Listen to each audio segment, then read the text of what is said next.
The global economic outlook for this year might be less gloomy than previously predicted, although that's not the case for the UK.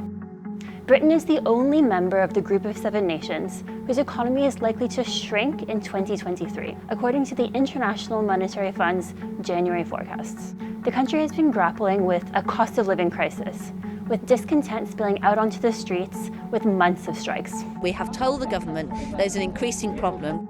While the US and other nations have begun to rebound from the pandemic, the UK has been struggling to turn the tide. The UK's flagging economy now looks set to shrink by 0.6% this year, even being outperformed by sanctions hit Russia. Here's why. Energy prices worldwide soared following Russia's invasion of Ukraine.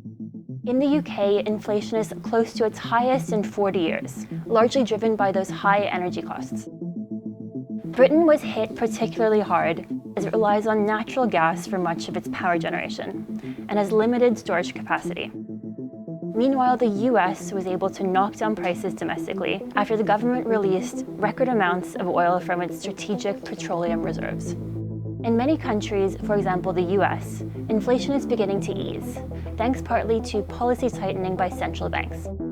The Federal Reserve hiked interest rates multiple times last year in a bid to curb inflation. It now appears to be paying off.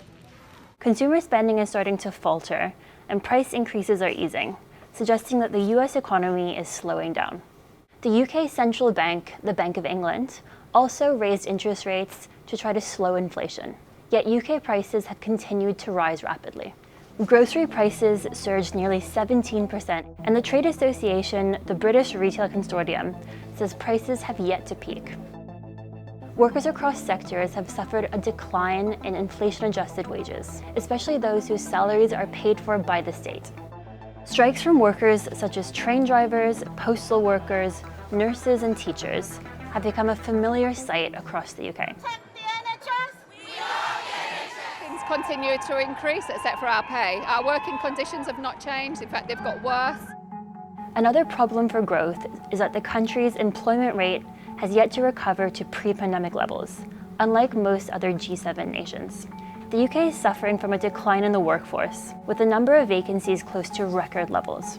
Many have taken early retirement, and Britain's exit from the EU has put more barriers in place for workers from the bloc, meaning gaps aren't able to be filled as easily. To compare, in the US, where the unemployment rate is at a multi-decade low, the total workforce rose to a new record in January. However, there are signs that the tide could also be turning.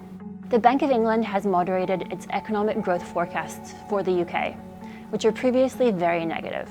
It thinks that while Britain is still expected to enter a recession, that it's likely to be shallower and shorter than previously feared. And it says that inflation is likely to drop sharply this year.